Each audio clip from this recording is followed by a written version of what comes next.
The Spiel Canal, yet another gaming channel with no budget for animation or even a catchy tune. That was such a good video. That was such incredible. We've ever done. I don't think we can actually recreate that. Why are we even bothering? Should we try? Here we go. No, I can't be. No. It's not working. No, it just doesn't. It was spontaneous. It was just, yeah. No, I can't get it. Come to me a touch. That's better. Yeah. The last phase. The last cycle. Last cycle, last phase. Phase final cycle. Yeah. And we'll do like a little extra special scenario. Post campaign. Post campaign. Are you going to give? So obviously at the end of the campaign, there's like awards that go out to who's got the biggest gang rating, who's got the most territories, who's killed the most stuff. Yeah. Are you going to give people bonuses in that that extra game based off of those, or are you going to make it so that whoever's got the highest gang rating maybe gets targeted more, or so other people get buffs against you? You get a debuff for having that award. I feel like the debuff's better because that will screw over a lot of people. That's going to screw me over. Yeah. I think I've probably got. I'm guessing I've got one of the highest gang ratings. Not gang ratings, but well, I probably am one of the highest, but not the highest. The highest rep. Yes. I've got 27 rep now. Yeah, precisely. Yeah. So normally you can only go up to 2. So I just added a number on the end. Have you got any like special characters making use of your rep with, beasts or brutes or hangers-on? I've got a dog. I don't think you need anything special to have a pet though, do you? No. I've got 3. I've got a rogue doc and 2 ammo jacks. But I guess now my rating's that high, I could get even more. Yeah. But we've only got 1 round left, so I kind of feel like, what's the point? No, there's no point. There's no point at all. Unless you wanted to do some of that stuff for the final scenario, whatever that's going to be, like the extra bonus bit. So anything that you get, you could use for that. But we'll see what we could do is make up the rules for it, and then I'll build my gang to be the best at it. We should do that. Yeah. That's the best. You should do the same. I'm going to. Yeah. Okay, so let's get on with what the last 2 scenarios are, right? And you don't know what they are, so this will be a nice. No, we didn't. We were going to talk about it, and then we talked about other stuff. Yeah, instead. we just slagged people off instead. You got really salty. Yeah.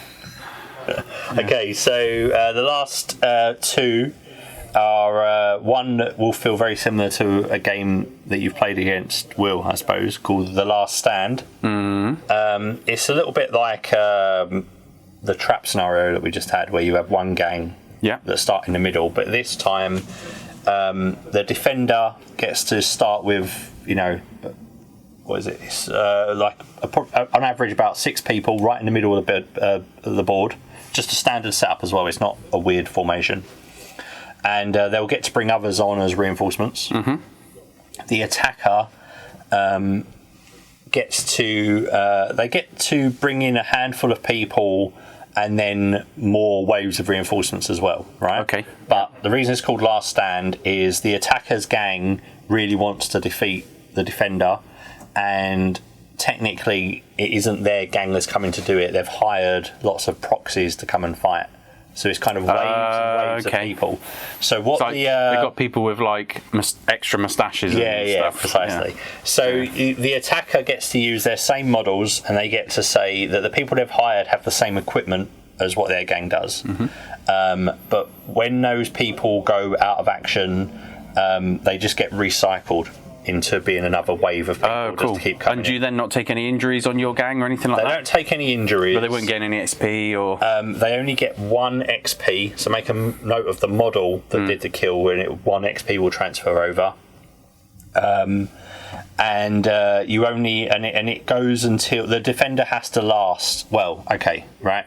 The rules as written for like a normal gang, the defender only has to last 6 full rounds, and on the 7th round, if they've got anybody still up and alive, and they haven't broken, then they've won. Great, they've survived. Just putting a little extra edit in here to say that I was mistaken, so I've cut out a bit of video. The defender doesn't get any reinforcements in this scenario, only the attacker does. If you check the scenario sheet that I send through on Discord, then it will give you the full details. But just to reiterate, the defender does not get any reinforcements. Whatever their starting gang is, that's what they have to survive with. Thank you. The attacker obviously still gets their waves. The people have the same equipment on the attacker, and they have, if that character they're bringing would have a skill, they can have the skill, but they can't have any of their like characteristic or skill upgrades. So if they made them a lot tougher, they don't. That doesn't transfer across. But then obviously you don't have any risk of lasting injuries on these people or anything like that. So if you've got, if they've got equipment that makes them tougher, like a servo rig, they still benefit from that because they've got that equipment. But if they've leveled up a couple of times, and it's given them strength 5, they don't get that.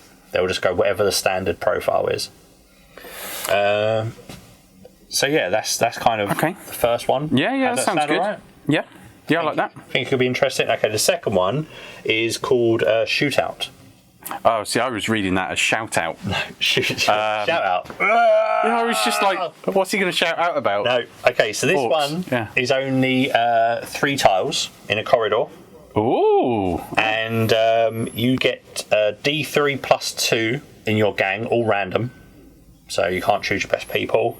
And there's no tactics or underdog cards or anything like that. And you start at opposite ends of the board.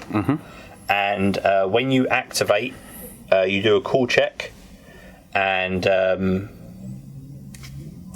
regardless of what happens, you only get to do a single move action, and you're moving straight towards the enemy. You can't move to cover. So what it is? So is that if you pass your cool test, you move? No.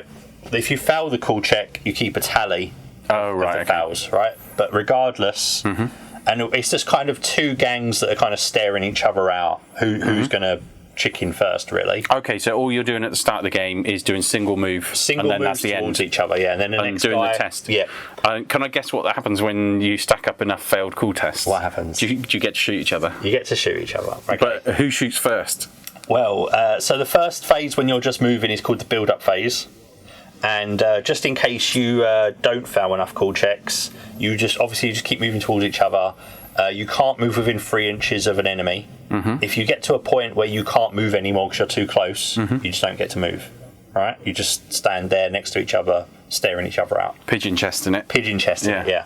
When a gang gets to 6 failures, it goes to the shootout phase.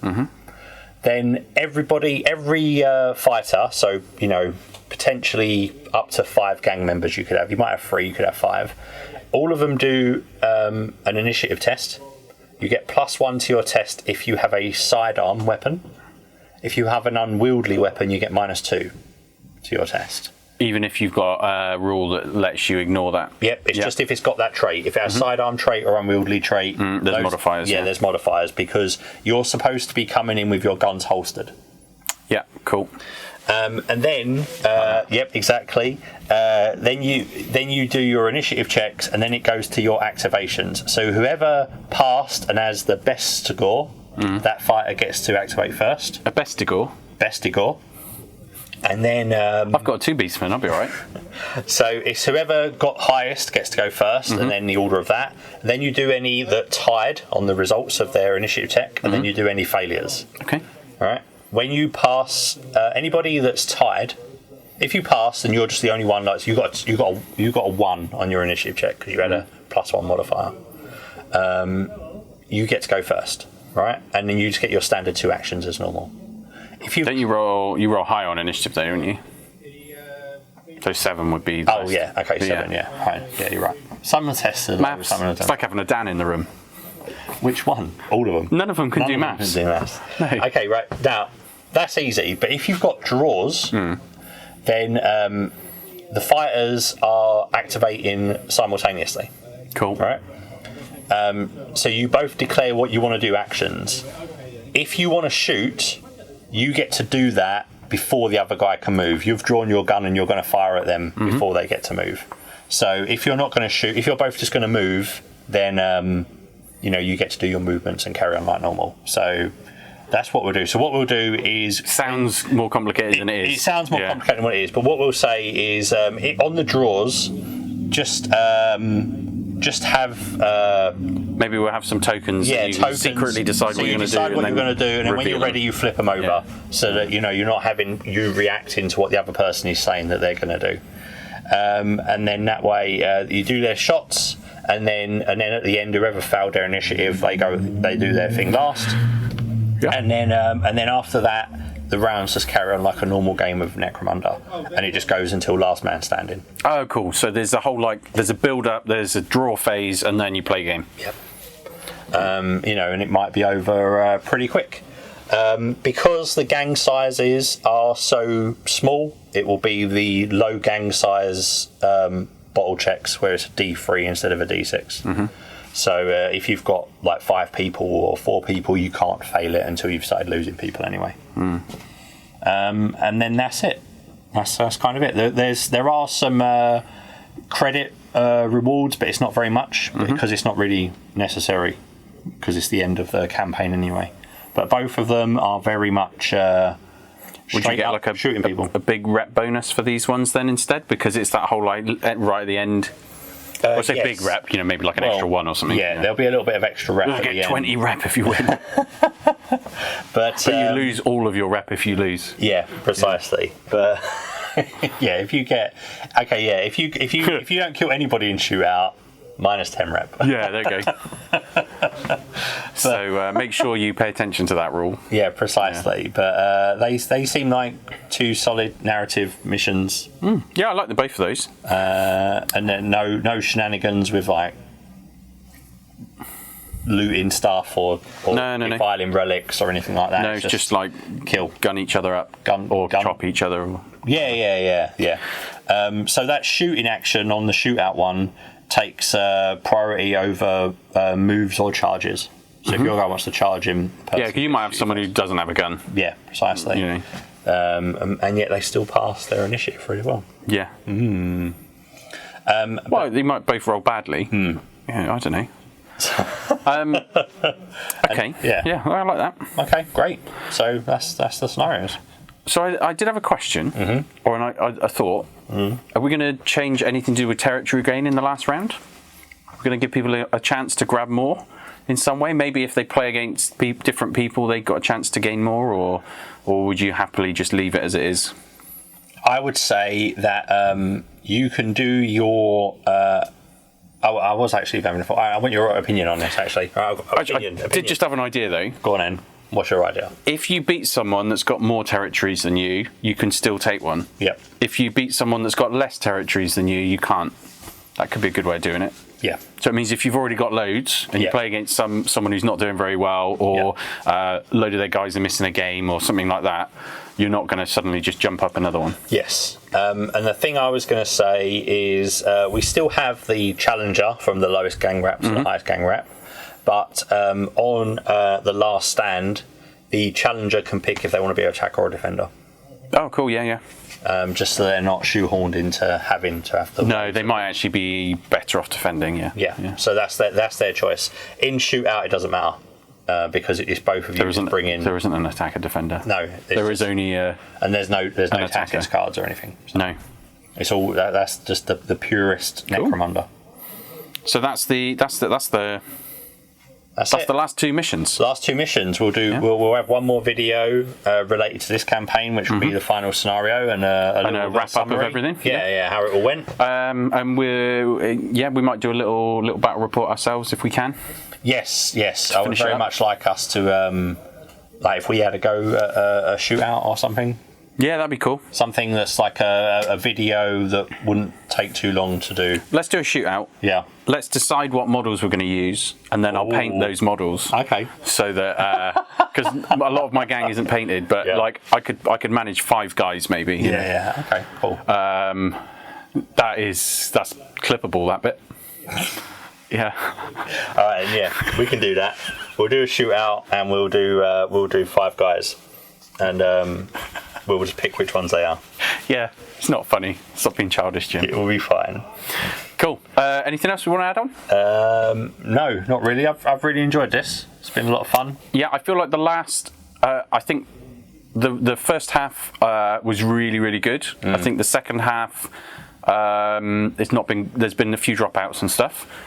So I've not had as many games in the second half. No, but I've enjoyed all my games. They've been really good fun. Yeah. Even though my last game took 2 days. Yeah. Yeah, I mean, I've found. Anyway, we can talk about this. We'll talk about this in the wrap up. Yeah, I've got some thoughts about it. But yes, no, I agree. It has been quieter in the second. But the Sun's come out as well. Yeah, that's Necromunda players don't like the Sun. No. Well, one of them doesn't, maybe two. So but then we could also discuss what we think might be for the next campaign, which we'll have a little bit of a break, but not. Yeah, I reckon a couple of months off. Yeah. There's quite a few people that are really keen to join in. So if you're one of those and you want to join in on the next campaign, we'll probably be doing a lot of friendly games in between. But we can figure that out a bit more for the next video. So pay attention to the next video if you want to jump in on the following campaign. We'll have a couple of the ideas so that you can have an expectation of what you need to prepare. If you're completely new to Necromunda and you haven't got a gang or anything like that, then what you'll need to have ready. Yeah. So that you don't lose any battle points for unpainted. Yeah, sounds good. Okay, well, thank you, and until see you in a couple of weeks. In a couple of weeks of our last video. Bye bye. I got my knees won't let me do that. I did too many squats yesterday. You might not believe it, but it's true.